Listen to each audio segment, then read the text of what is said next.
Warning: some contents may be disturbing. Viewer discretion is advised.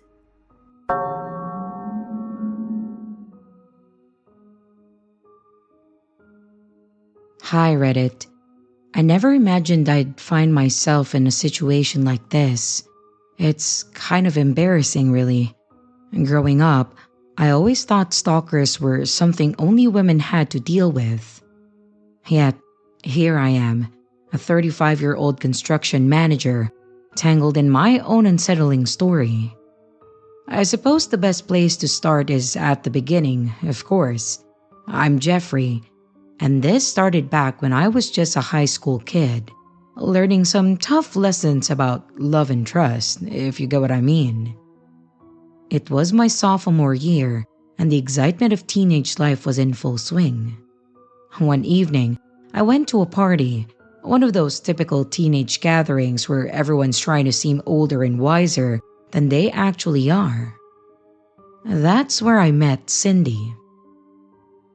She was beautiful, vibrant.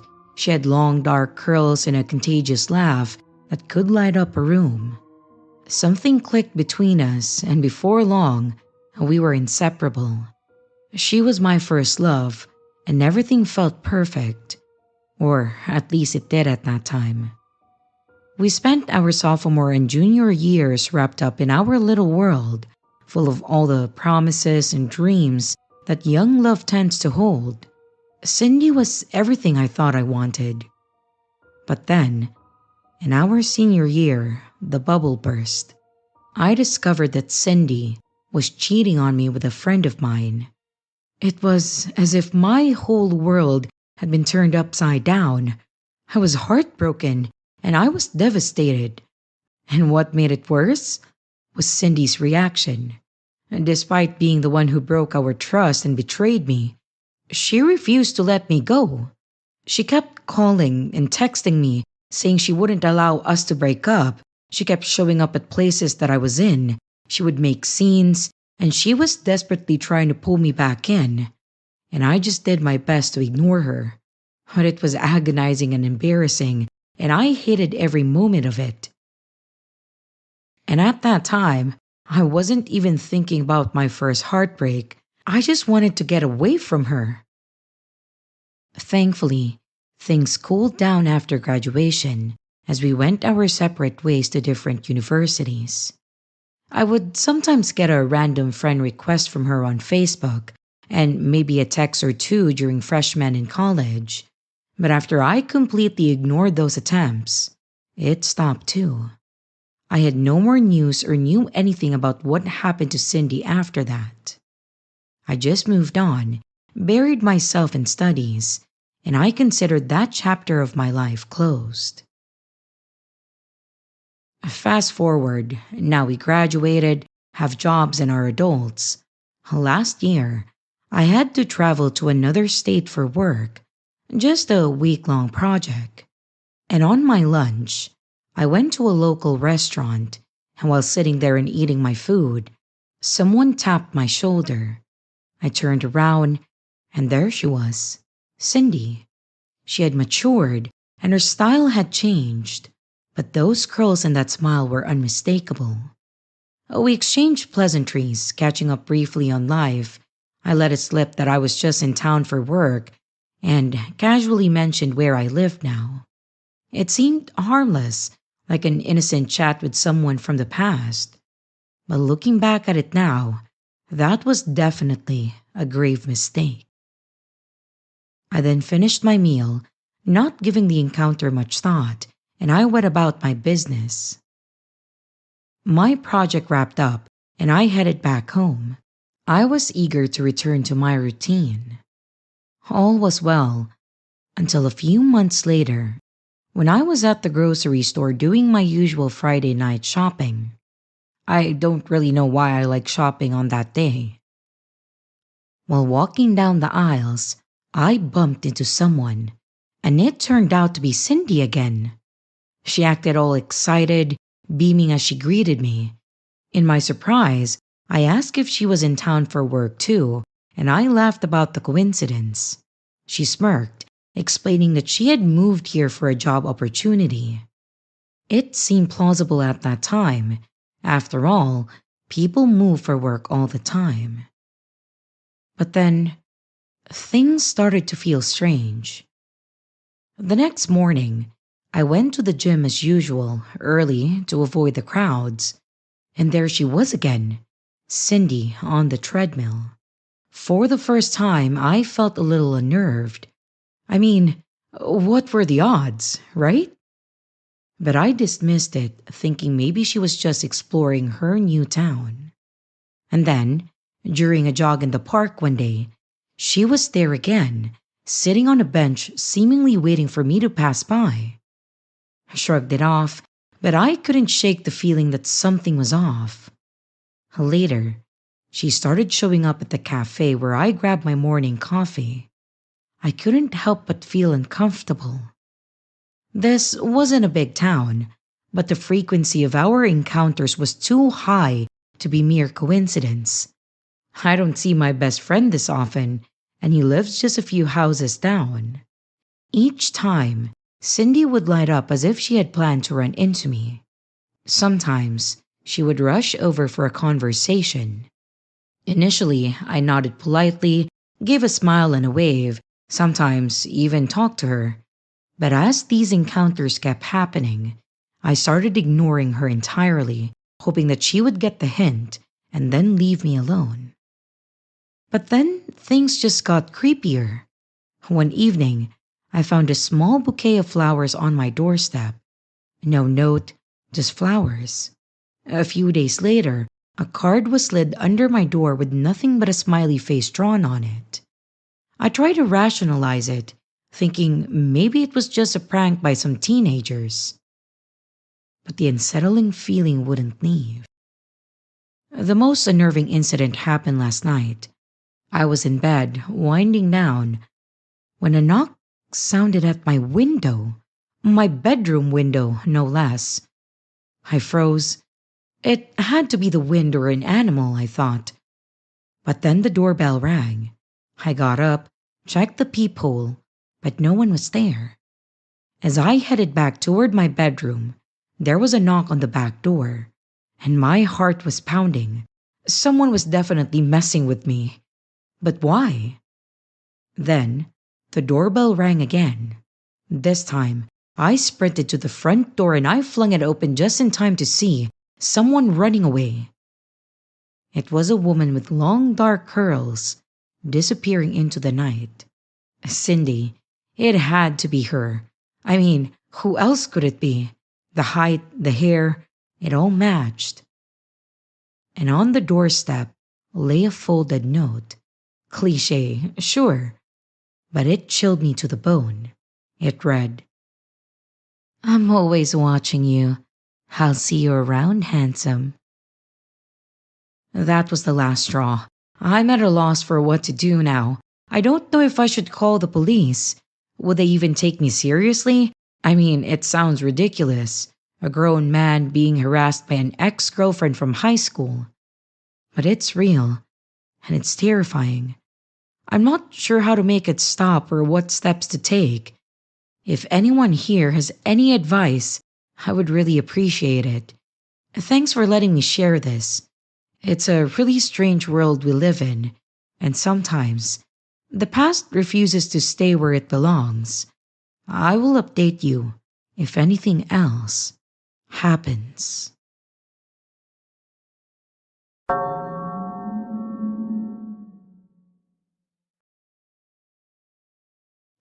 Hi, my name is Elaine, and I'm a female. I wanted to share an experience that I had that extremely disturbed me. So here it goes.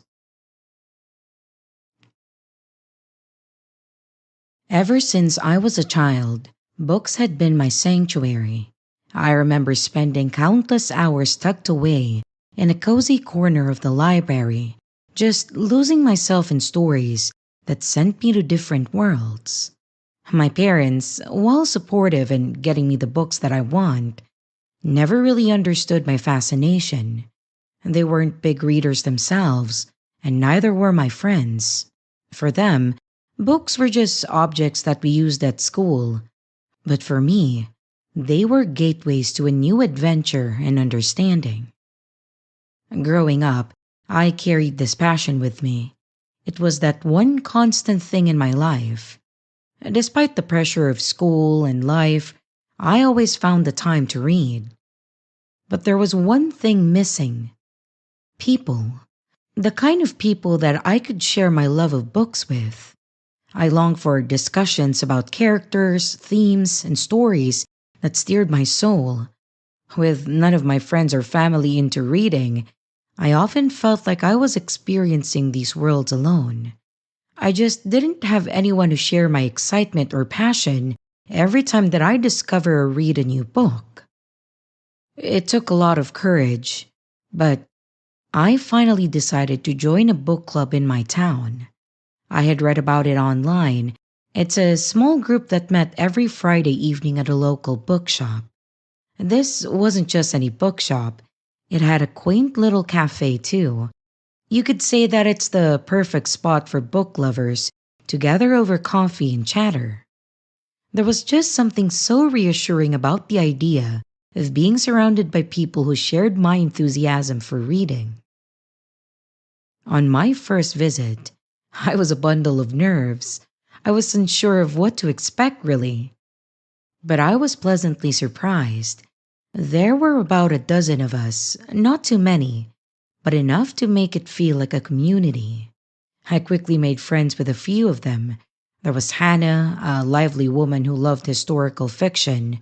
She had this infectious enthusiasm and impressive knowledge of history that made her insights fascinating. Then there was Jake, who was big on thrillers and mysteries. He had a knack for picking up on the smallest details, often predicting plot twists with uncanny accuracy. And lastly, there was Clara, who had been a schoolmate of mine. I never knew she was into books back then, but joining the club actually brought us closer, and that really made me happy. She was also into fantasy. The more epic, the better. Of course, there were other people, but the couple that I've mentioned are the ones that I have grown a bit close with. Our meetings quickly became the highlight of my week. We would discuss the book of the week or month, maybe, sharing our thoughts and diving into deep conversations that often veered off into other topics. It was just so refreshing to find a space where I could clearly be myself, surrounded by people who just got it. Things were going well, really, until one Friday when a new person joined our group. Her name was Lauren. She was a bit awkward, not very talkative, but she seemed interested in our discussions. We learned that she had just moved into the area, and like us, she had a passion for books. She mentioned that she saw us once while getting coffee at the cafe and then decided to join. At first, Lauren was okay. She wasn't the most vocal member, but she was a good listener. She would nod along to our conversations. However, over the weeks, her behavior started to change. She began to cling to me a little too much, which the others also observed. She would ask why I didn't text her when I arrived at the cafe, or suggest that we meet up more often outside of club meetings. I brushed it off at first, assuming she was just excited to make new friends and connect with people in the club. But then, Lauren started inviting herself to activities that Clara and I planned outside of the club. We didn't mind initially, seeing that it was a chance to be inclusive. But Lauren grew irritable when we did something without her. She would scold me and try to guilt trip me about not being invited. It was unsettling. She would say weird stuff, things like, "I thought we were sisters," which felt too intense for our level of acquaintance. I tried explaining to her that while I valued our group friendship, there were boundaries that we had. Yet, she didn't seem to get that, and she just kept pushing. insisting that we were closer than I felt comfortable with. I'm not someone who likes confrontation, but I refuse to be a doormat too. I had to set things straight, and I told her flat out that we weren't as close as she imagined and that she needed to respect boundaries. And after that conversation, it kind of made things bitter for me, so I decided to take a break from the book club. I needed some space to think and breathe. And besides, by that time, I kind of picked up a bit of a new hobby. For anyone interested, it was knitting. So, I decided to spend my Friday nights on that. Anyway, Clara, who I confided in, told me that Lauren also stopped attending the meetings. I didn't think much of it at that time. Maybe she felt awkward too after that confrontation, or maybe life just got busy. But it wasn't any of my business, really. Life resumed in its usual pace, and the incident started fading into the background. But then one afternoon, while I was sitting in my garden enjoying the sun, and of course, reading a book, I saw someone walking on the street across from mine. It was Lauren. She was just standing there looking at me with no expression. It sent chills down my spine because I knew she didn't live anywhere near my neighborhood. Quite the opposite of it, really. Also, how did she know where I lived? Did she follow me? After that, that's when the texts started. They ranged from apologies for her behavior to angry messages accusing me of abandoning her. She mentioned how we were supposed to be best friends, sisters even. I mean, what the hell is wrong with this person? And how did she even come to that conclusion? It was unsettling. I just blocked her number, but new ones kept popping up. One day, I came home to find my mom looking concerned. She told me that a friend of mine had stopped by looking for me. She said that my friend looked odd and jittery and just had a weird aura around her that she couldn't quite figure out. I wasn't expecting anyone, so I was confused and I asked who. When she said that the girl introduced herself as Lauren, I felt the blood drain from my face, and my mom could tell that something was off and pressed me for more details. I explained everything to her. She listened, then reassured me that we would figure it out together and that she would talk and let my dad know too. A few nights later, as we sat in the living room, a knock echoed through the house. My dad went to check and said that it was a woman at the door, and I could feel my stomach drop. I knew immediately who it was. I peeked and I confirmed that it was Lauren. I quickly told my dad that it was her, and in a rage, he opened the door. He scolded her, demanding that she leave me alone and stop harassing me. Lauren tried to argue, saying that she just wanted to talk to me, insisting that we were meant to be friends. My dad explained to her that she was making me uncomfortable and that I didn't want to be friends with her. Friends don't harass and make people scared and anxious. She didn't want to listen, though. She didn't want to listen to reason or logic. She started screaming at my dad and cursing at him. It was such a terrifying and odd scene. She was so angry and riled up that you could literally see her red, and the veins on her forehead looked like it was gonna pop out. My dad, now furious, threatened to call the police if she didn't leave and stop. I think that my dad mentioning the police kind of clicked something in her head and finally scared her off. She just stopped, turned around, and walked away. And after that night, she was gone.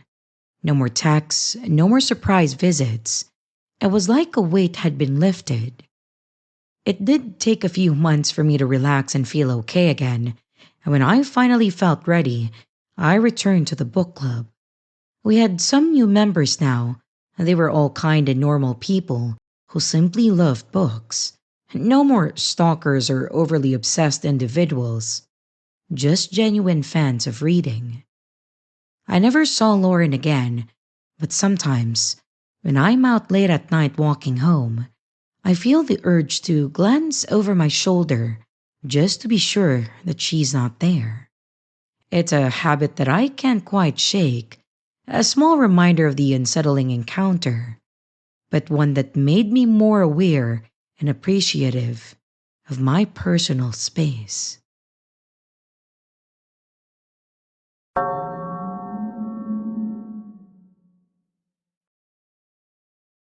This literally just happened, so I'm trying to decide whether or not I should be concerned.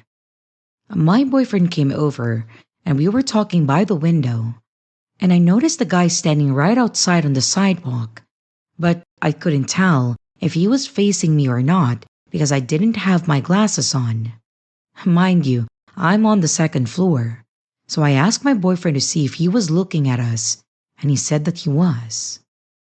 I have had my window open these past few days because the weather had been so nice, and my cat likes looking outside. I have a window on the other side of my apartment where he walked towards, so I ran to it to make sure that he wasn't staring into it. The guy then walks over to my neighbors and looks in their windows too. He even got behind the bushes of my neighbors on the first floor to look in. And it reminded me that the day before, I was at my desk and I noticed a man standing still outside my window, just how he was tonight. Not moving, just perfectly still, wearing a hoodie and sweatpants. There is a lot of grass outside my place, so I see people stop to let their dogs pee all the time. But I noticed that he didn't have a dog, and it was just him. And as soon as I started staring back, he walked away. I'm pretty creeped out as I had never had anything like this happen to me. For context, it's almost 5 a.m. and I work late night, so I just got home. I wonder if he was surveying the area for a burglary or if he's just a creep. I'm also a young woman living alone right now. Should I be worried?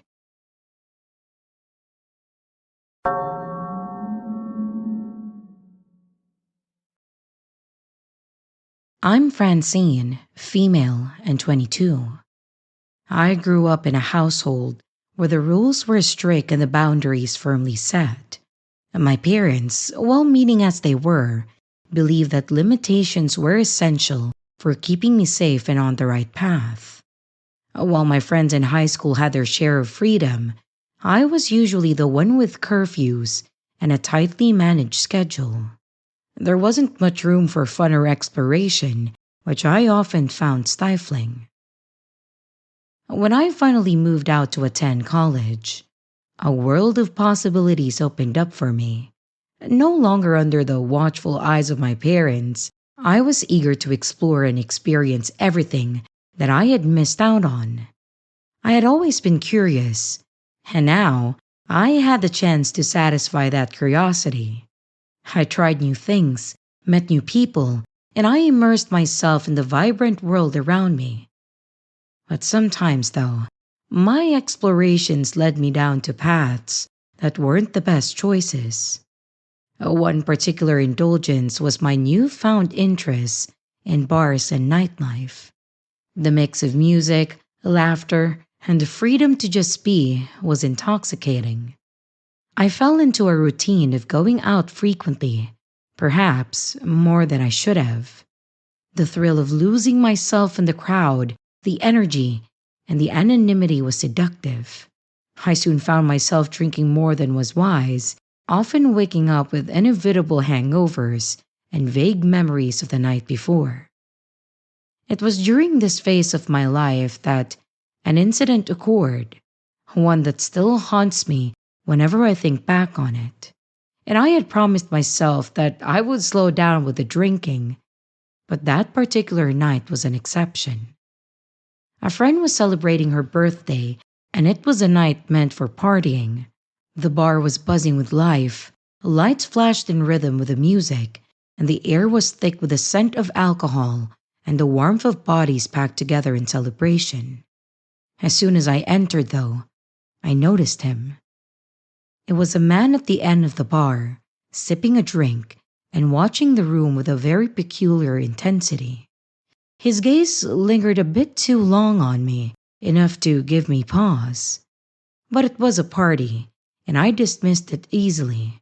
I was attributing his stare to the usual bar antics. I just joined my friends, diving headfirst into the festivities.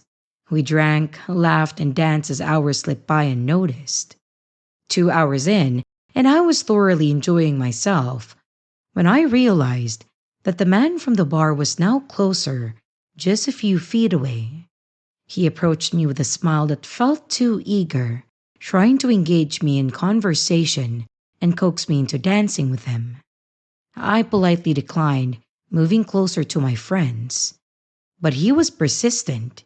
He kept hovering nearby, a presence that was really hard to ignore, yet easy enough to avoid amidst the crowded dance floor.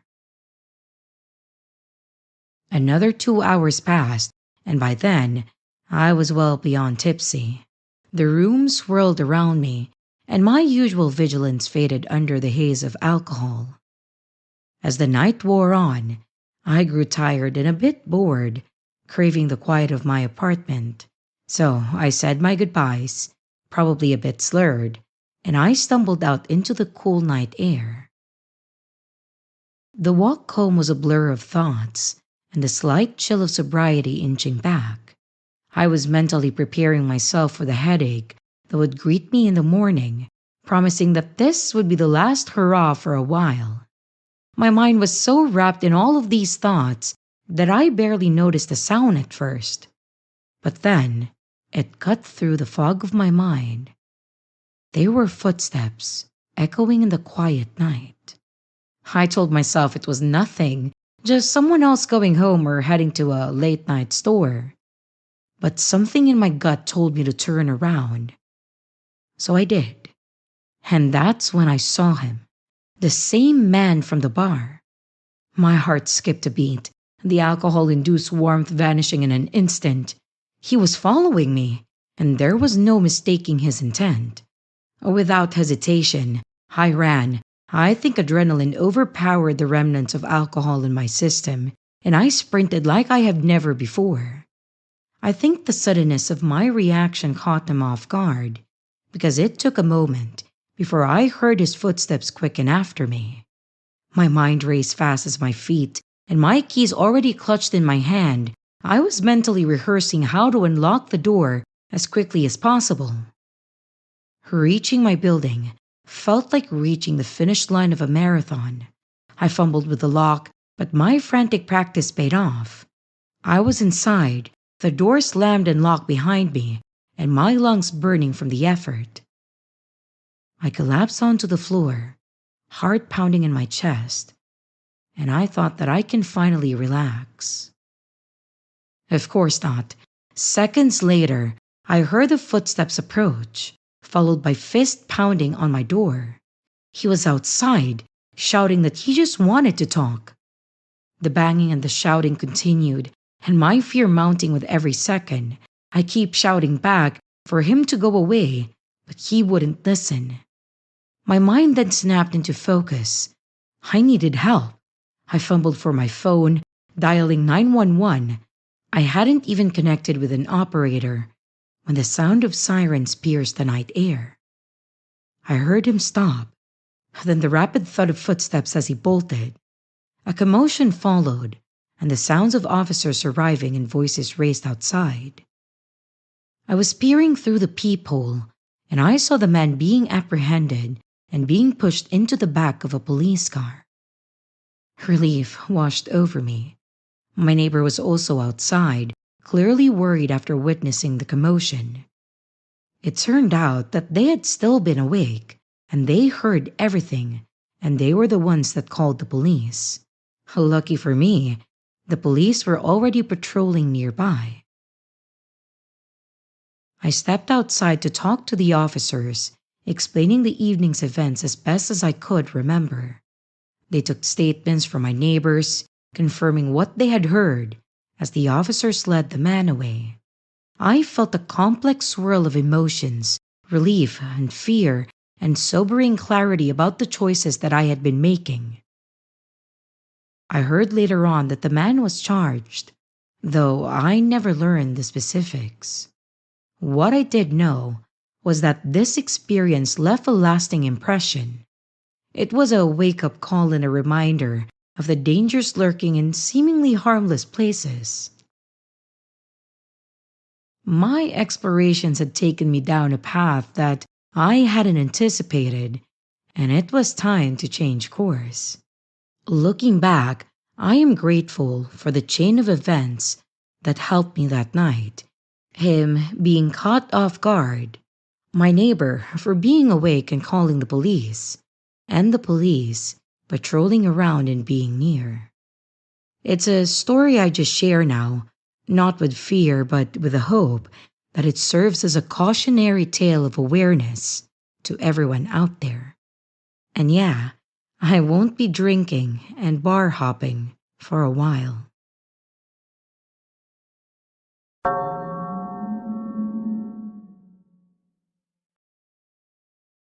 In my early days after graduating college, money was tight, so I had to rent an apartment with a stranger.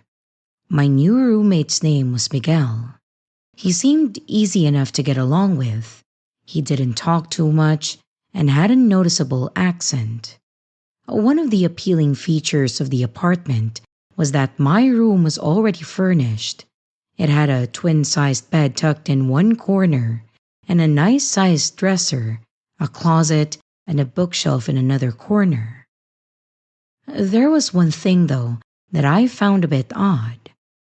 On the bookshelf, there were a bunch of books arranged neatly, but one in particular caught my eye. It was an old dusty novel placed prominently on the shelf. When I asked Miguel about the books, he laughed heartily and said that his room had the same setup. He recommended leaving everything as it was to respect the landlord. But other than that brief exchange, I didn't talk much with Miguel that first day. I just focused on unpacking my clothes and my supplies and then setting up my TV. That night, as I lay in bed watching TV, I thought I heard something. It was a brief noise but definitely audible, like some kind of small electronic component. I chalked it up to being a house noise and I continued to watch my show. The next day, Miguel wasn't home all day. I didn't know if he had a job, but I assumed he was working. And that night, as I watched TV in my room, I heard the front door open and Miguel walked through the hall to his room before shutting the door. Later, as I changed into my pajamas, I heard the same sound from the night before. With the TV off, I heard it much clearer this time. It was definitely some kind of electronic device, but I didn't know what it was or where it was coming from. Still, it didn't seem like a big deal, so I got into my bed. I started reading my current book, and eventually I drifted off to sleep. The next day, when I came home from work, I saw Miguel. He asked me what book I was reading. At first, I didn't understand the question, but then he said that he was talking about the book that I was reading in my room. I looked at him, confused, and asked how he knew I was reading a book. He explained that he went into my room to retrieve something that he had left there, and then he noticed the book. I politely asked him not to enter my room again, but unfortunately, my door didn't have a lock, so I couldn't stop him when I wasn't home. That night, as I reached under my bed to grab my book, I paused, and I wondered how Miguel could have seen it when I kept it under the bed. This thought creeped me out. I suddenly wasn't in the mood to read anymore. I looked around the room, feeling uneasy, and then my eyes landed on that prominent book on the shelf. It was angled just right to face my bed, and a scary thought gripped me. I stood up, walked over to the shelf. I picked up the book, and I examined it closely. My heart skipped a beat when I realized that there was a camera hidden in the spine of the book, peeking through a tiny hole. I immediately threw the book into the corner of the room and I rushed to Miguel's door trying to open it. His door had a lock because it wouldn't budge, but I knew he was inside.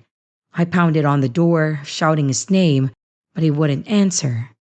I saw the light seeping in from under the door go dark, as I assumed that he turned it off. I went back to my room and I called the landlord, explaining everything and telling him that I was leaving immediately.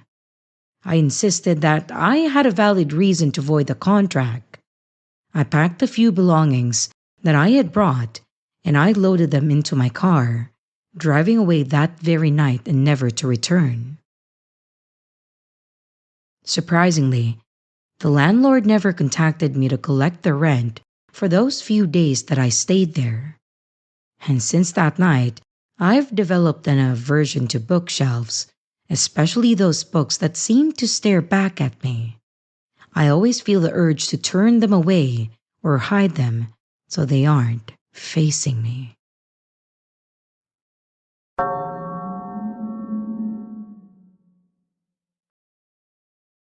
Living with a roommate has its ups and downs, but for the most part, it's been a great experience. My current roommate, Mark, and I have been sharing this apartment for about a year now. We get along well and have a mutual respect for each other's space, and even hang out together sometimes. It's a comfortable arrangement that suits both of us. However, the comfort of our living situation took a strange turn when his girlfriend, Jen, came into the picture.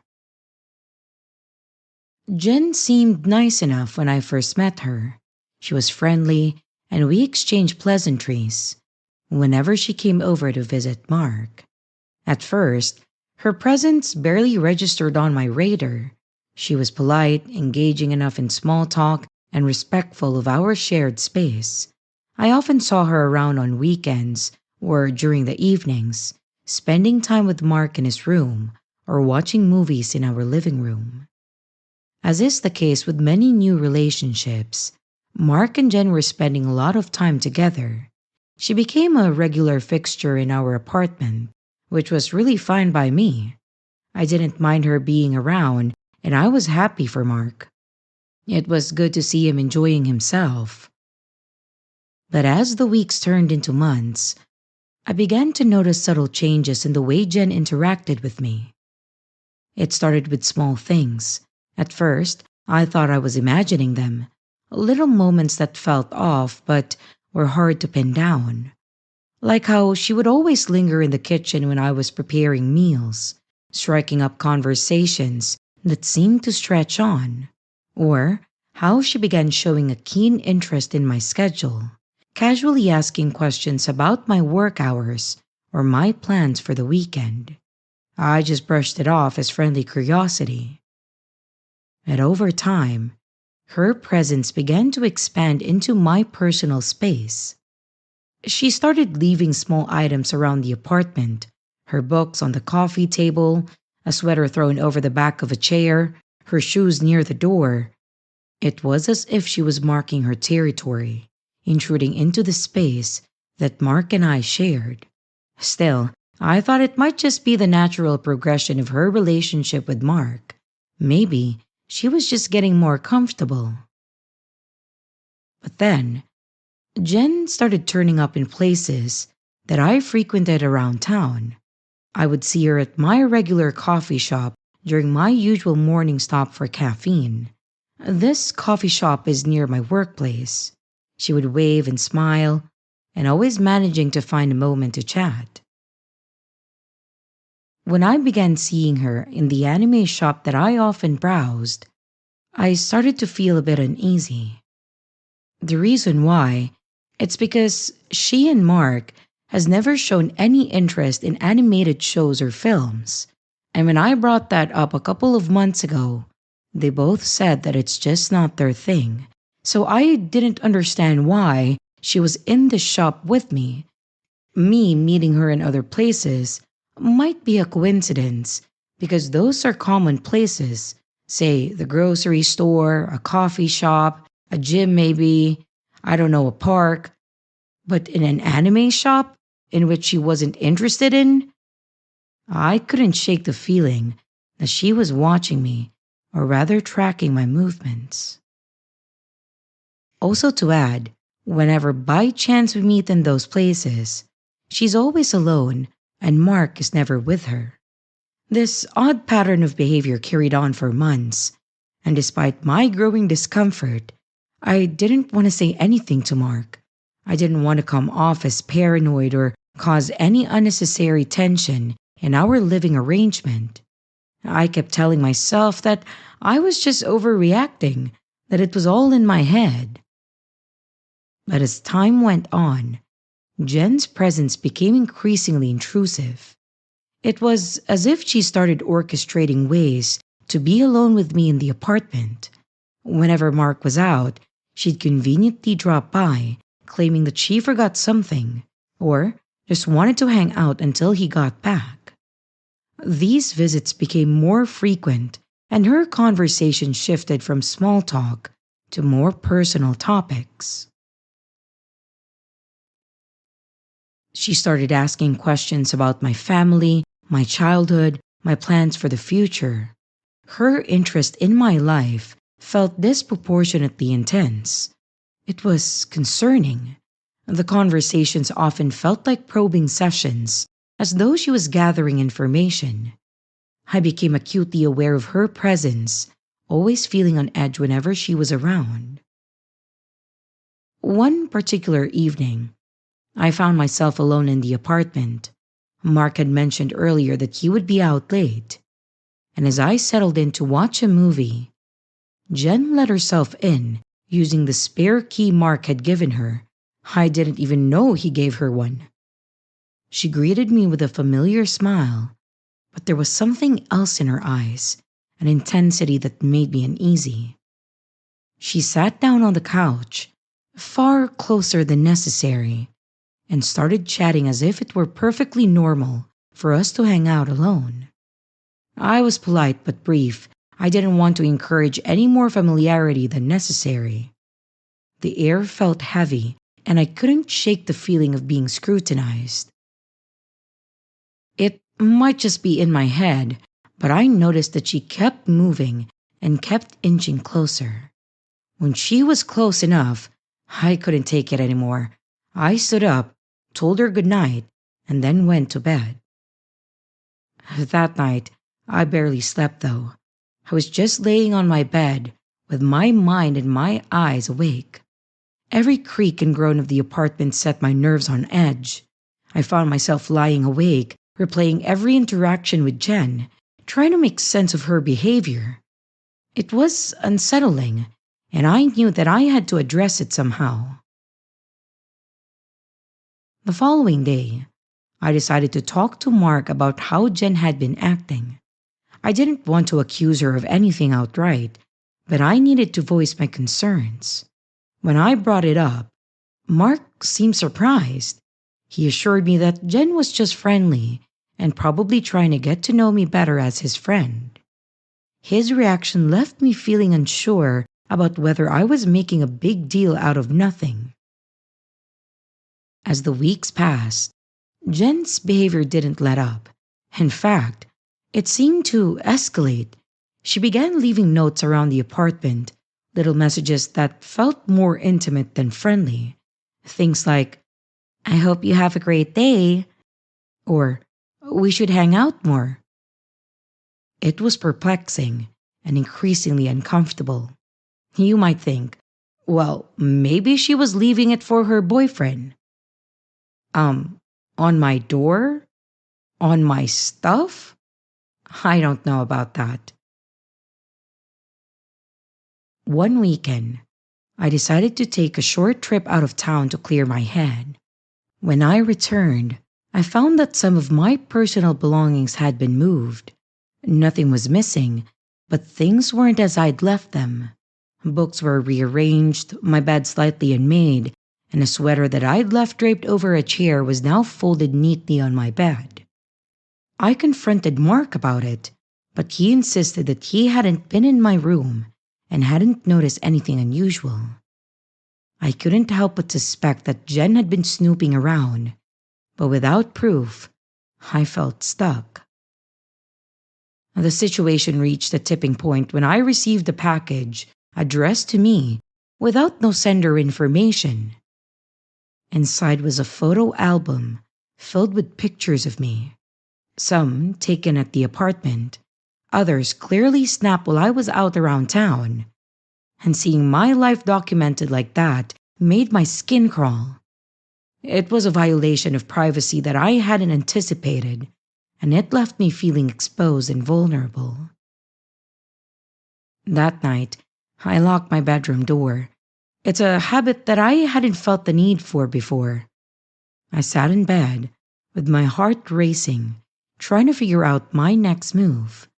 I needed to find a way to confront Jen, to set boundaries. I was eager to resolve the situation. I planned to speak with Jen and Mark together. I wanted to lay everything out and express how uncomfortable I was with the whole situation. The opportunity arose when Mark invited Jen over for dinner. As we sat around the table, I tried to broach the subject, explaining how I felt uneasy with her frequent visits and the personal nature of her interactions with me. I had hoped to keep it constructive.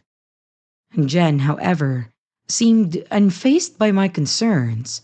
She brushed them off with a laugh, claiming that she was just being funny and friendly, and lamenting how misunderstood her intentions were. Mark, caught between us, tried to mediate, but I could see that he was struggling to grasp the gravity of the situation. It was like he was a bit disturbed by the things he is discovering about his girlfriend, but also not being able to fully believe me since I do not have concrete proof. Just to note, I haven't showed him the album yet, and for some reason, I didn't think of showing it at that time. Well, despite our conversation, nothing really changed. Jen continued her intrusive behavior, seemingly undeterred by my attempts to set boundaries. I felt trapped in my own home. I was constantly on edge, wondering when she would next appear and what she would do. I realized that I needed to take a more decisive action. I started documenting every interaction, every suspicious occurrence, building a case to support the unease that I felt. I took and kept the note she left, and I noted down every single coincidence, let's just call that I would meet her outside. Because I was considering involving authorities, but of course without a clear evidence of wrongdoing, I knew my claims might not be taken seriously, so I was documenting everything. In the meantime, I made changes to secure my space.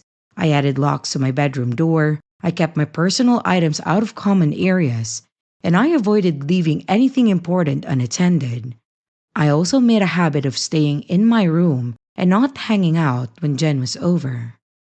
It helped ease my anxiety, but it didn't really solve the underlying issue. Finally, I reached a breaking point. I was getting tired. I couldn't endure the relentless intrusion any longer. I sat down with Mark privately, and I laid everything out, detailing every unsettling moment, every instance of overstepping personal boundaries. I showed him my notes, I showed him the notes she wrote, and I showed him the album.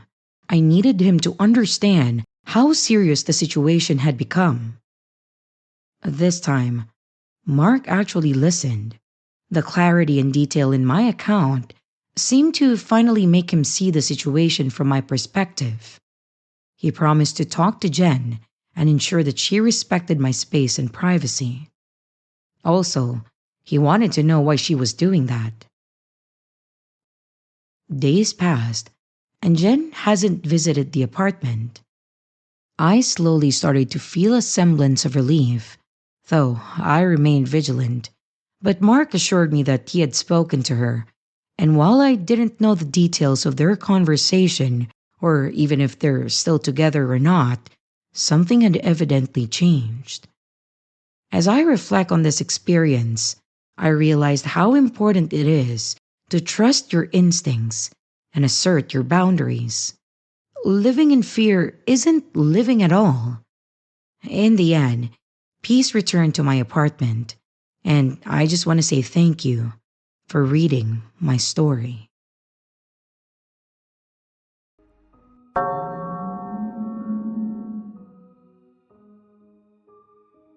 My cat recently passed away, and I was devastated. For days, I couldn't stop crying or thinking about her. One day, my sister, who lives in a nearby city, called me about a 10-day-old stray kitten that she found next to its dead mother near a pile of garbage. She suggested that we adopt the kitten, thinking that it might help ease my grief while giving the tiny creature a chance at a better life. At first, I was uncomfortable with the idea.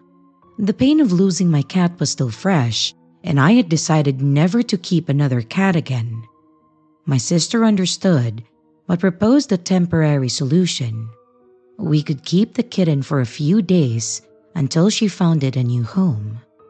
I reluctantly agreed, knowing that I couldn't let the poor thing starve to death. The only problem was that my sister lived 45 kilometers away in a hostel, and getting there wasn't easy. Driving my scooter on the highway was too dangerous, so I decided to take a local train. The journey would involve 5 stops, with my destination being Bilay Nagar, a small area within the city of Bilay. Local trains in my state are unreserved and often crowded, especially during morning and evening hours. So, to avoid the rush, I chose a noon train that departed at 12:30 p.m. I arrived at the station early, hoping to find a comfortable seat, and I was relieved to see that the train was moderately crowded. I settled into a seat next to a man traveling with his wife. As the train prepared to depart, a slim, bearded man with a large bag boarded and took the seat beside me. I silently hoped that he was a normal passenger, but unfortunately, my prayers went unanswered. I wasn't used to traveling alone, so I was already feeling uneasy. At first, everything seemed fine. To pass the time, I opened my phone and I began playing chess against a bot. And then, I overheard the bearded man's phone conversation. He said, "Yes, I got caught, but I'm out on bail now. I'll finish the job this time." My hands froze. Was I sitting next to a criminal? The man sitting across from me had also overheard the conversation and exchanged a nervous glance with me. His expression mirrored my own fear. I tried to ignore it, reasoning that the man was unlikely to harm me in a crowded train. But he kept making suspicious calls, casually discussing things that sounded straight out of a crime novel. At one point, he mentioned heading to Durg, the station after Bilay Nagar, for a court appearance. My unease grew when I noticed him openly staring at my phone. Not even trying to be discreet about it. I was too scared to confront him or move to another seat, fearing that he might react badly. After what felt like forever, he finally stopped taking calls and struck up a conversation. "This game takes a lot of brain, doesn't it?" he said, referring to the chess app. I smiled awkwardly and I looked away, praying that he wouldn't continue talking. And thankfully, he didn't. The rest of the journey was tense. He kept brushing his leg against mine and glancing at me with a piercing gaze. I tried my best to focus on my game and ignore him. And the entire time, I couldn't stop thinking about the worst possibilities. What if he followed me? What if he attacked me? Or worse, what if he raped me? The thoughts consumed me until the train finally reached Bilay Nagar. After I got off the train, I noticed him getting off as well. I was confused, but I decided not to dwell on it. Bilay Nagar is only about 5 kilometers from Durg, so I assumed that he might have business nearby. I stood on the platform, waiting for my sister to arrive. I called her, but she didn't pick up. I figured she was driving and decided to wait. And then, I saw the man again standing at a distance and staring directly at me. When he noticed that I had seen him, he walked away toward the front side of the station. Relieved, I called my sister again, and this time she answered. She told me that she was waiting at the back exit of the station. I hurried there, and I was relieved to find her. She handed me the kitten, which was so tiny that it fit in the palm of my hand. I placed it in a small basket that I had brought along. We decided to stay at the station until my return train at around 2:20 p.m. I told my sister about the creepy man, but she just laughed it off, saying that he was probably just trying to scare me. Her reaction irritated me, but I just let it go. But then, I saw him again, this time on the walking bridge heading toward the back exit. I pointed him out to my sister, who dismissed it as a coincidence, and I tried to do the same, thinking that he might have gotten off at the wrong station and was waiting for the next train to Durg.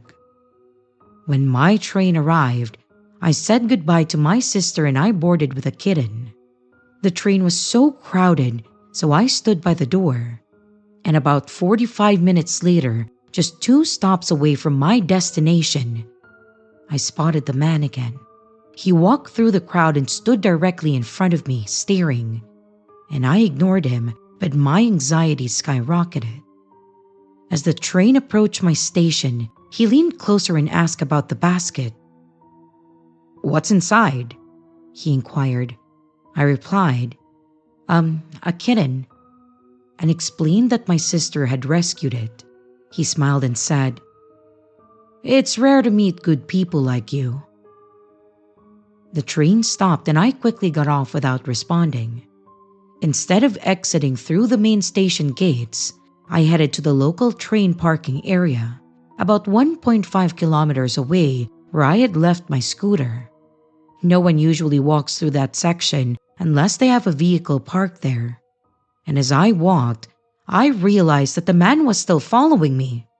My heart raced as I quickened my pace, and so did he. By the time that I reached my scooter, I was trembling with fear. He even followed me to the parking lot. I started my scooter, and I sped away, taking a longer route through secluded valleys to avoid traffic. And thankfully, I never saw him again. His face still haunts me, and I haven't traveled alone since, and I am terrified of the idea. That 3-hour ordeal was the scariest experience of my life.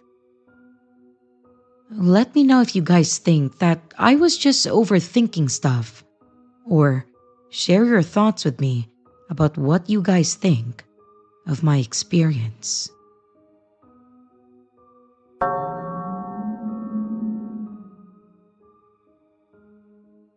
I had always considered myself a pretty ordinary person, living a quiet life in a small town with my boyfriend Jason. We'd been together a couple of years and everything was going smoothly. That was until this strange encounter turned my world upside down. About a month ago, Jason came home from work looking a bit rattled. This wasn't like him. He's usually the calm and collected type. I asked him what was up, and after some hesitation, he told me about a man who had come into his workplace that day. The man had asked to speak with him directly, which wasn't entirely out of the ordinary, as my boyfriend managed customer service at a local hardware store. But the conversation that followed was anything but normal. The man, whom Jason described as scruffy and intense with an unsettling demeanor, asked, "Are you Jason?" When he confirmed, the man said something that sent chills down my spine. "I just wanted to meet the guy who's with the girl that I proposed to." Jason, thinking that it must be a mistake, asked who he was talking about. And then the man gave my full name. I was floored. Jason, trying to keep things polite, asked for the guy's name so he could tell me who stopped by. Instead, the man just stared at him with a death glare before turning and walking away without another word. As my partner recounted this to me, I could tell that it left him shaken. He's not easily intimidated, but something about the encounter had disturbed him deeply.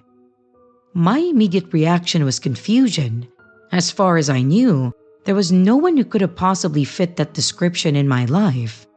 I've only had one person ever propose to me, and Jason had met him before. It was just a brief high school romance that ended amicably, and I didn't recognize the man from his description. Over the next few days, I racked my brain trying to think of anyone who remotely fits the scenario. I thought through friends of friends, old classmates, even acquaintances from social gatherings. But nothing and no one really clicked to me. Jason assured me none of these people matched the man he saw. Just as I was starting to chalk it up to someone with a bizarre mix-up, I noticed something unsettling. My dance bag was missing from my car. Now, that might not sound like a big deal, but the thing is, I only ever leave my car unlocked at home. It's an unspoken rule in our quiet neighborhood. Everyone knows everyone, and thefts are rare. Besides, my car had much more valuable items than a bag of worn-out shoes and leotards.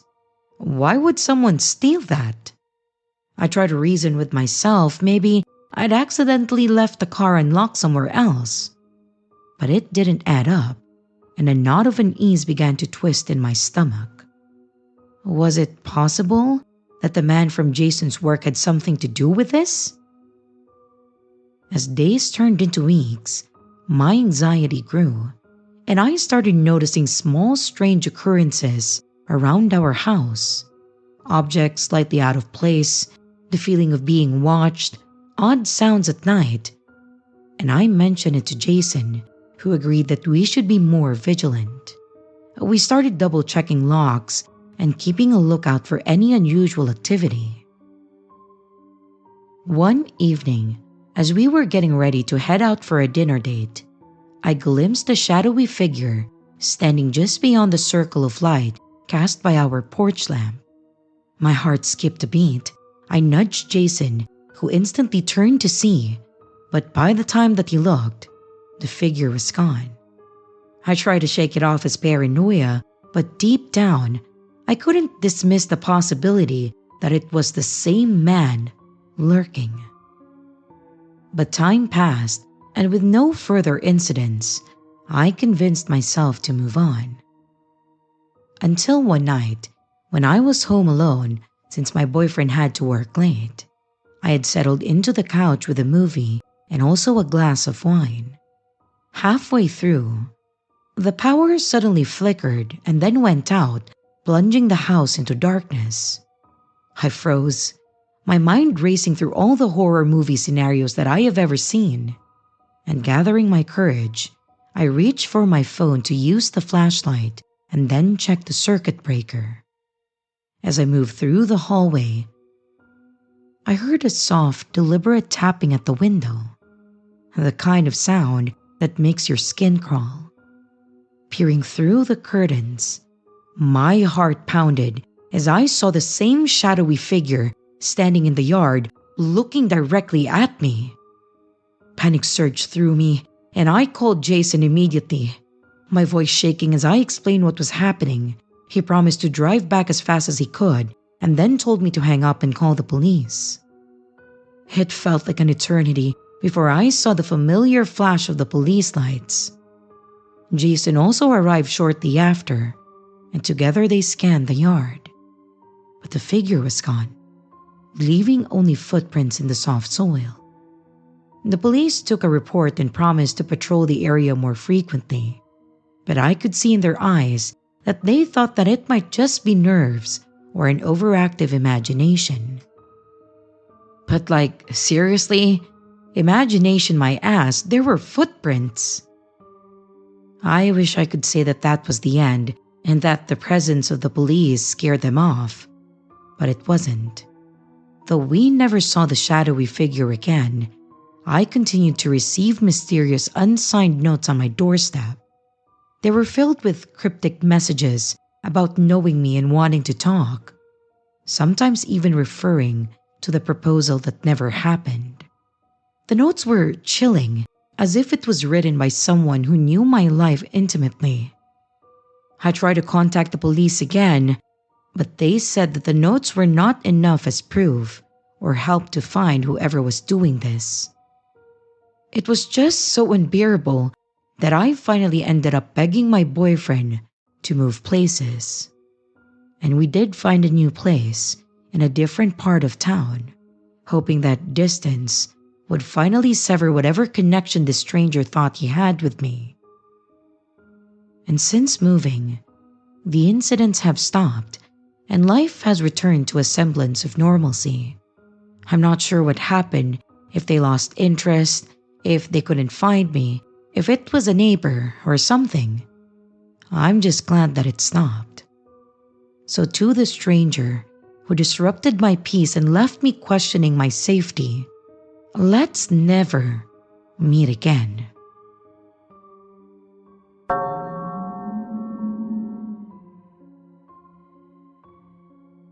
As a child, I traveled a lot with my mother to different tourist places in our country and abroad. We celebrated that New Year's Eve in Austria, and I was 12 years old at that time. That day, we were at the Kunsthistorisches Museum, one of the most famous places in Vienna, especially for tourists like us. However, I remember that this rendezvous was very tiring for me. When we were at the very bottom of the museum, my mom said she wanted to go to the bathroom and asked me if I wanted to go to the store afterwards before leaving. I replied that I didn't. I told her that I would wait for her at the bench in front of the wardrobe until she did her business. She was absent for a few minutes when a very tall man with creepy smile from one ear to another and wild, wide open eyes approached me when I was sitting there. He started talking to me, and I thought he asked me some questions, but he was speaking German, and I didn't understand what he was saying to me. I replied to him that I didn't know the language, which infuriated him.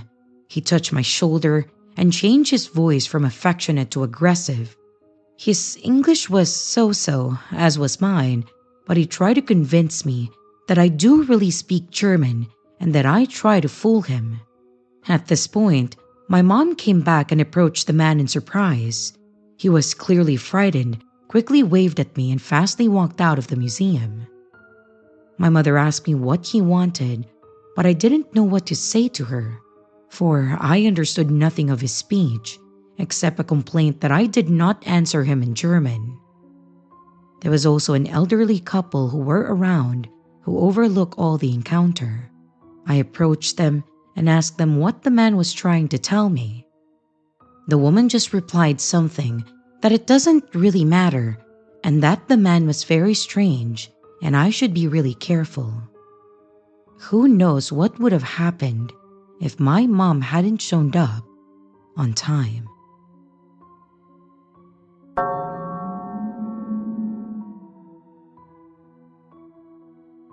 I have always been a huge fan of anime and manga. Growing up in the Midwest, where not many people shared my passion. So, at 24, I decided that it was finally time to attend one of the larger anime conventions in my area. Two of my closest friends, Emily and Sarah, were equally excited, so we planned a road trip to experience the colorful spectacle together. And the first day of the convention was everything that I hoped it would be: vibrant costumes, bustling booths, and the contagious energy of fellow fans. We wandered the expansive halls, taking in the sights and snapping photos with cosplayers who brought our favorite characters to life. It felt like stepping into another world, a place where I could truly be myself. Well, that happiness was short lived though. As I was browsing through a booth filled with collectibles, a man suddenly approached me with an unsettling eagerness. He seemed out of place among the crowd of anime enthusiasts. He had a tiny hat perched on his head that caught my eye as he introduced himself casually. Let's call him Nick. Nick claimed to be a guest at the convention, though I had no idea who he was. He didn't seem like someone who would be into anime or manga, which made me question his presence there. I tried to brush off my unease, but as he talked, his eyes never left mine, making me feel exposed. Nick attempted small talk, asking if I liked to cosplay. With an awkward laugh, I joked that I could probably dress up as a green M&M since I was proud of my legs. And to my surprise, he latched onto the idea with disturbing enthusiasm. He suggested that I do it for him. His gaze lingered a little too long, making my skin crawl. I quickly excused myself, rejoining Emily and Sarah, hoping that that was the end of it. But throughout the 3 days of the convention, Nick seemed to pop up wherever I went. It was like he had some uncanny ability to track me down in the throng of people. His persistence only grew more unnerving with each encounter. And what made it worse was the fact that Nick had a girlfriend at the convention. I saw her a few times, always busy with her own activities. Nick seemed to take advantage of her distractions, trying to flirt with me whenever she wasn't around.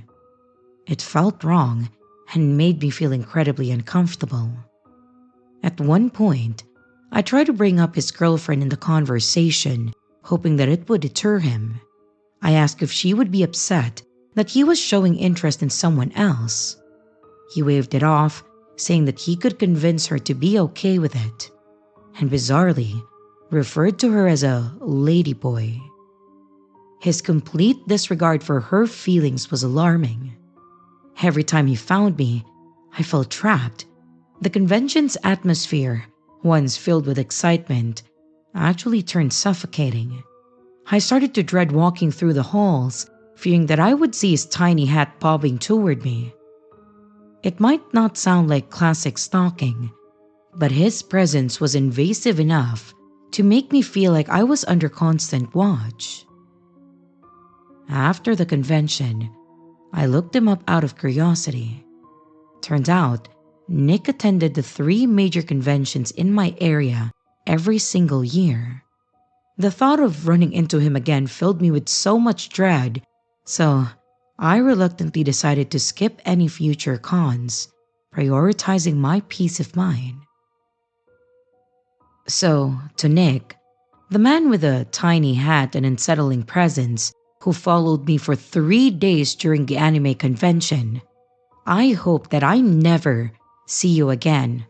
And also, I hope your girlfriend breaks up with you, asshole.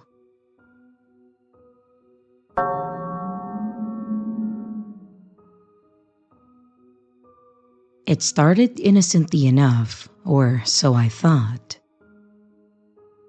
About a year ago, I was added by a username on Snapchat that seemed vaguely familiar. You know how it is. Sometimes you see a name and can't quite place it, but it still rings a bell. So, being the curious person that I am, I accepted the request. A week went by without any interaction, which was pretty normal. But then one day, I received a message from this account. My curiosity turned to shock when I opened it and a full-on explicit photo stared back at me. Grossed out and angry, I immediately blocked the account, and I thought that that would be the end of it, and I couldn't have been more wrong. Just a few days later, I received another friend request from another username on Snapchat, this time a girl's name. I hesitated, but curiosity got the better of me once again. I accepted the request, only to be met with a long, chatty message claiming to be from someone who attended my school. They said that they were too shy to approach me in person. Now, I'm currently in a rigorous master's program in biomedical science at a private school. And trust me, no one there has time for childish games, so I was skeptical. I questioned if this was the same person who had sent the earlier obnoxious photo. They admitted it, chalking their behavior up to being drunk and high. I wasn't exactly in a forgiving mood, especially when they immediately shifted gears and started trying to initiate sexting. Enough was enough. I told them to leave me alone, and I blocked them once more. But it didn't stop there. Over the following weeks, the harassment escalated. I noticed they were stalking my social media too. They sent messages detailing outfits that I'd worn recently, and I realized with discomfort that these were not details visible in any photos online. They were either watching me in person or had access to someone who was. And then the screenshots started. Photos from my Instagram, stories from my sister's profile, all saved and sent back to me through various new fake accounts. It was beyond creepy. They even started reaching out to people that I knew, dragging them into this bizarre twisted game. The relentless barrage of new accounts in Snapchat, Instagram, even a Facebook request was exhausting.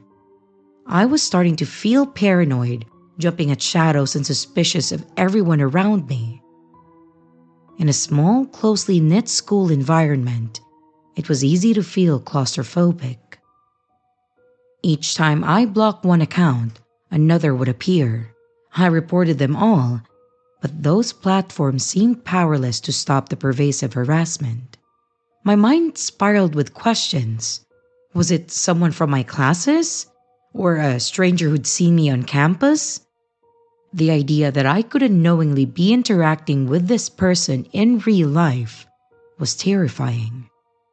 I tried seeking advice. I reached out to friends, scoured online forums, and even considered hiring a private investigator. But without any concrete information or a consistent username, it felt like searching for a ghost. I became more vigilant in my daily routines, scanning each room for familiar faces, watching for anyone who seemed overly interested. Yet no one stood out, and that was the most unsettling part. The breaking point came one night while studying late at the library. Lost in my notes, I glanced at my phone to find a new message from yet another unfamiliar account. This time, it was a photo of me sitting at my desk, taken just moments before. My blood ran cold, my heart was pounding, and I gathered my things and then left the library. I was scanning the room for anyone who seemed out of place. The ride home was a blur of anxiety and fear. I had no idea who was following me or how they always seemed to know where I was. At home, I called my sister, and I confided in her the extent of the stalker's behavior. She urged me to go to the police, something that I had been really hesitant to do so, because I was thinking that it might blow over. But the fear had become too real and too tangible, so I took her advice and I went to the police. They were sympathetic, but they were honest about their limited ability to track online harassment. Still, they promised to increase patrols around the campus in my neighborhood. It was a little comfort, but at least I wasn't alone anymore. I decided to take matters into my own hands, so I reached out to a cybersecurity expert for help. They advised tightening my privacy settings, limiting what I shared online, and gave me tools to trace any future messages. And with their help, I began painstakingly process locking down my digital footprint. The messages and fake accounts eventually dwindled, but the unease remained since I had no idea who the person was. I had to be vigilant. I was constantly questioning the motives of those around me, and I changed my routines often. I never stuck to patterns, and I always made sure that someone knew where I was. Months passed, and the stalker slowly receded. I really never discovered who my stalker was, and the mystery lingered like an unsolved puzzle. And to this day, I remain cautious in my online interactions, and to the anonymous phantom who tried to disrupt my life, I hope we never meet. Let's keep it that way.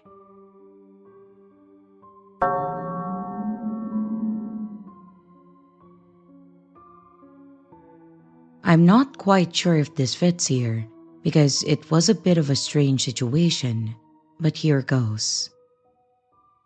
I used to get bullied, and so did pretty much all of my friends.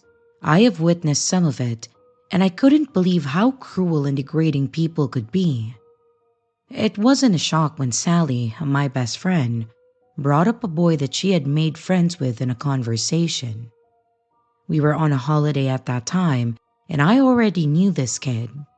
He was quiet, pretty smart, awkward, and clearly sad. She explained how he got bullied for his voice and how his ex-girlfriend was spreading rumors that he was faking a condition and that he didn't really sound like that. She wanted to know if she could let him sit with us at lunch because he usually didn't have anyone to sit with. I obviously agreed to it, not really knowing that much about him. I had talked to him a couple of times before, and he seemed pretty happy about having someone to talk to. But I couldn't see any personality when I talked to him. Everything he did just seemed odd, like it wasn't really him. I know that sounds weird, but that's how I felt. His name was Samuel, an unusual name, but quite nice. He seemed like a kind person, but I still had that weird feeling about him. After a while of talking to him, Sally and I got to know him better. He liked dark jokes, much like me, and he was really into Doctor Who. None of us really knew much about it, but we still let him talk about his interest so that he would feel more comfortable around us. He talked a lot, and I didn't even realize that he had feelings for Sally until he asked me if she likes Harry Potter and what her favorite colors are. She soon realized this too, but she had just gotten over a boy, so she made it clear that she wasn't interested. He wouldn't leave her alone though. He was always next to her, somewhere nearby, and it started to get to her, and she hated it. She felt as though she couldn't be alone, so I tried to do something about it. I wanted to help, so I turned his attention from her to me. I started hanging out with him more often, listening to his terrible, unfunny jokes, to his strange interest, to everything that he said. I tried to make it seem like I wanted to be there, even though at this point, I really didn't. I wanted to get away from him. He was beginning to tire me out emotionally, with him constantly being there somewhere near me. He wouldn't leave me alone. He even walked home with me and my friend Grace, despite the fact that he walks in the opposite way to get to his house. At one point, I was going through a particularly hard time, and being desperate for help and someone to talk to, I turned to him. I knew that it was the wrong move, but desperation led me to make that move. He asked to video call me, so I agreed. I was crying. He tried to calm me down, and eventually he did. And he just started making his horrible jokes and talking about things I like and stuff he actually shouldn't have known about. But I didn't think of it at that time because I wanted someone to make me laugh.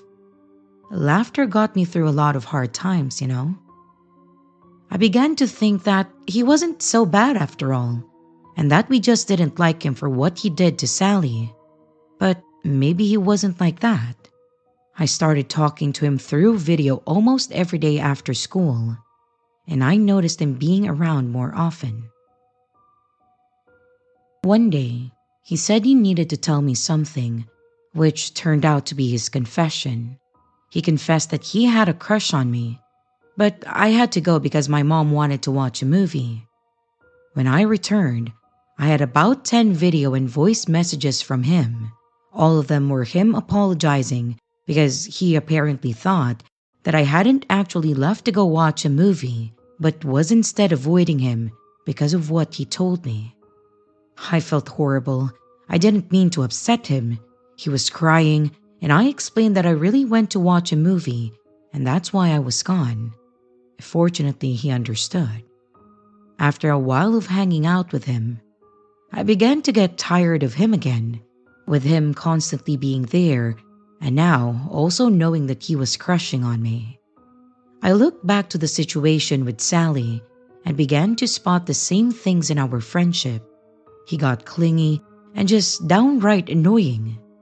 I politely explained to him that I didn't want to sit with him at lunch anymore, but he still insisted that I sat with him. I declined, and I just told him to go away every time he approached our table. One particular incident made me lose all respect for him though. He would sometimes randomly walk with me and Grace, as I mentioned before, but this time it was different. Outside was a thick mist, but even I could see in it, and according to my friends who have looked through my glasses, I am technically blind. He didn't wear glasses or contacts because there is nothing wrong with his eyes. Well, we walked all the way to Grace's house and we said our goodbyes. I often stayed at her house after school and we would watch weird videos that we found in her recommended.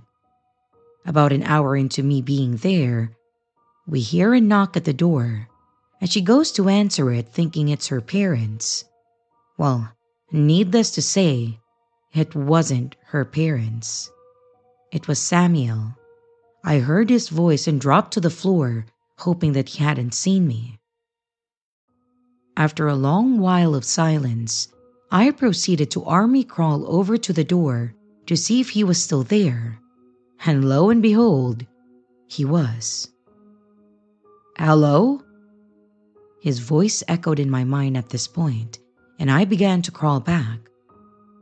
I'm lost. I can't find my house. Can you guys help me?" he asked. Liar. How could he possibly not know where his house is? And it's not like I knew where it was. I'd never been there. He persisted and continued to knock on Grace's door. She was hiding in the living room. We came to a decision that we would hide in the conservatory until he goes away, and so we did. So time passed before Grace chose to climb onto a desk to see if he was still there. I jumped back when she yelped and stumbled off the desk, almost knocking me over. She turned to look at me and then pointed in the direction that she was looking at. "He's still there. He was looking directly at me and he fucking waved at me," she whispered. "No way," I whispered back. This couldn't be happening. This wasn't happening. We weren't trapped by him. He wasn't outside. This was all just a joke or something. But Grace's face looked so scared and in a way angry as well. I awkwardly got my stuff and I told her that I was going to head out to get him the hell away from her house. She reluctantly agreed and I left with him. I offered to walk him down to the shop and let him go from there, but he refused to let me leave. He told me that he couldn't see very well and that he almost got hit by a car earlier. Bullshit. This boy had boasted many times about how good his eyesight was. There was no way that he suddenly couldn't see. Despite his apparent sight problem, he flawlessly led me to his house. At this point, I was in an area completely unknown to me, and I began to worry. How would I get home? It was already dark and there was no way that I was going to wander an area that I have never been in, especially in the dark. Who knows what kind of creeps could have been hiding out there? I brought this up to him, and he assured me that him and his mom would drop me off. I didn't want that. I didn't want him to know where I lived. With how he was acting, I was fully convinced that he would try to pull something. I suffer from symptoms of schizophrenia, and this didn't at all make it better for me. I felt unbelievably unsafe at that moment, and I wish that I hadn't left Grace's and explained it to my mom later. I was sure that she would understand.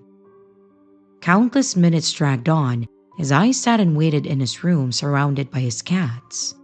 They were the only thing keeping me from snapping and just trying to make my way back home on my own. And soon enough, his mom arrived and agreed to drop me off. Seeing how distressed I looked, she offered me some chocolates and assured me that I would be just fine. She must have thought that she was the problem. It wasn't her. He was in the car, and he would now know where I lived. I wanted to cry. This brought back so many horrible memories with stalkers that I had in the past. He was so much like all of them. His eyes gave me that horrible feeling of hopelessness, and I hated it. After they dropped me off at my house, I went to my mom and I broke out in tears. I couldn't take it anymore. He went too far this time, and my mom said that she was going to report him for that, because he wasn't going to cause me this much stress and then get away with it. I agreed at that time, but soon after, I asked my mom to just forget it. Maybe this would all go away. It didn't. The next day, I told him that I wasn't allowed to talk to him anymore because my mom told me not to, but he still refused to leave me alone.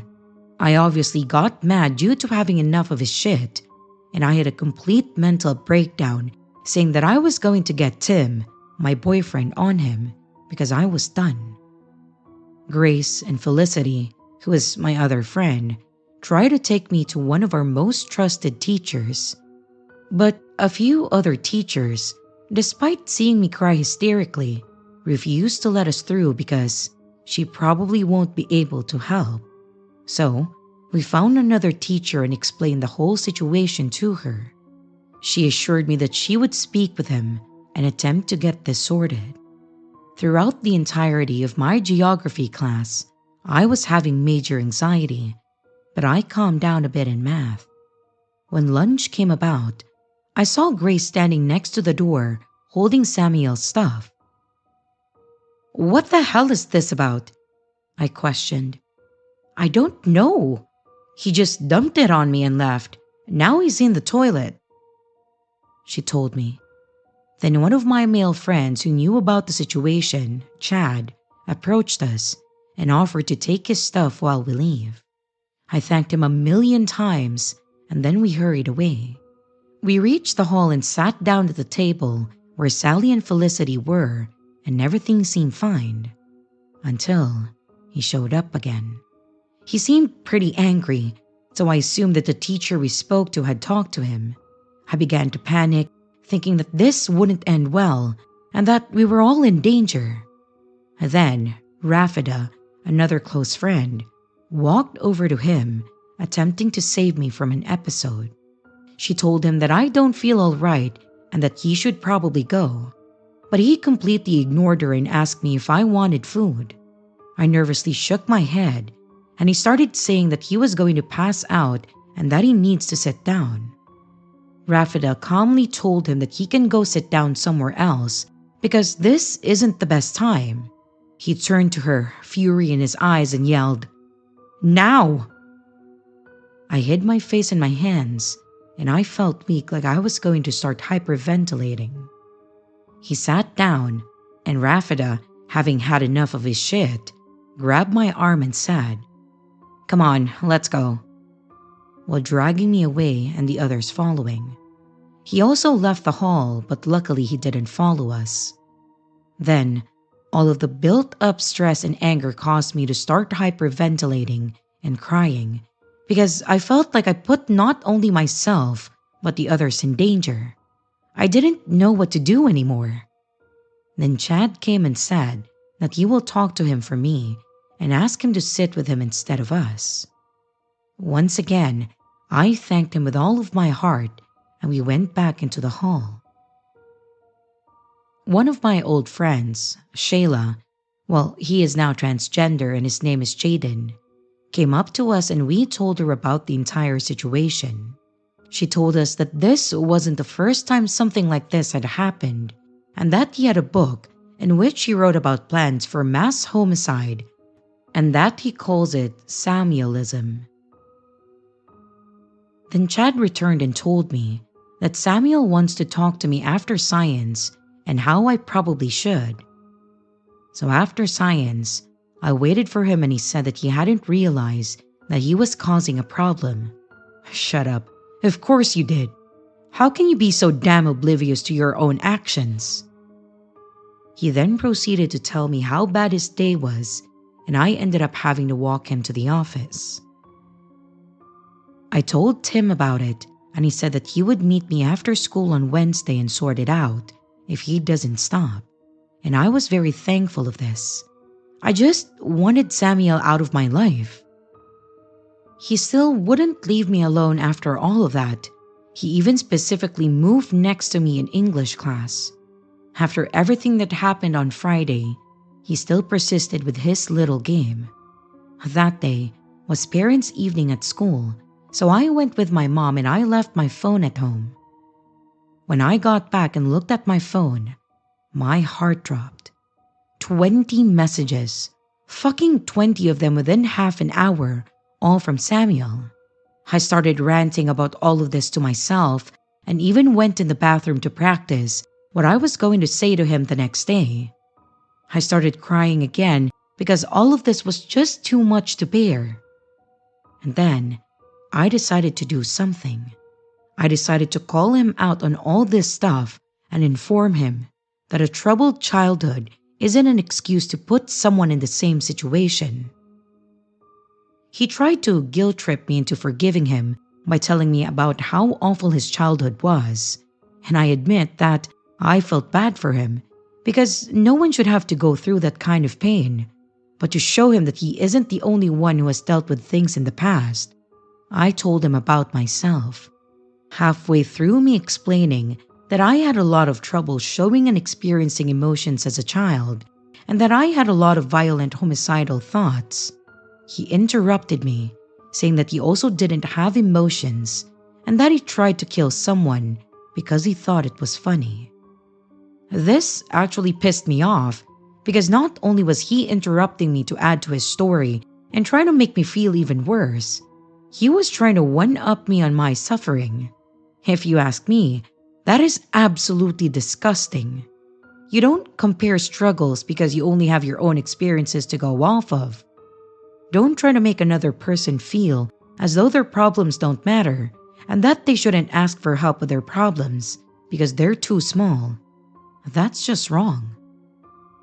I calmly told him that I let him finish his story without interruptions and that it was only fair for him to let me finish mine that way too. He quickly apologized, being caught out on his bullshit. I told him the rest of my story and let him realize that he really wasn't the only one who had gone through stuff in his childhood. He then began begging for me for another chance at being my friend. I declined, and I decided to talk with Sally instead, ignoring the rest of his messages. Every day until that point, and even for a while after, was just me feeling like I was going to die. I actually contemplated suicide for a while because I couldn't deal with his constant presence. I was afraid to leave my house because I felt like he would be there. I know this is a bit weird, but I felt that way because of my schizophrenia. My episodes began getting more frequent and severe. There were periods of time where I could not concentrate in class and actually couldn't hear what the teacher was saying because of my auditory hallucinations.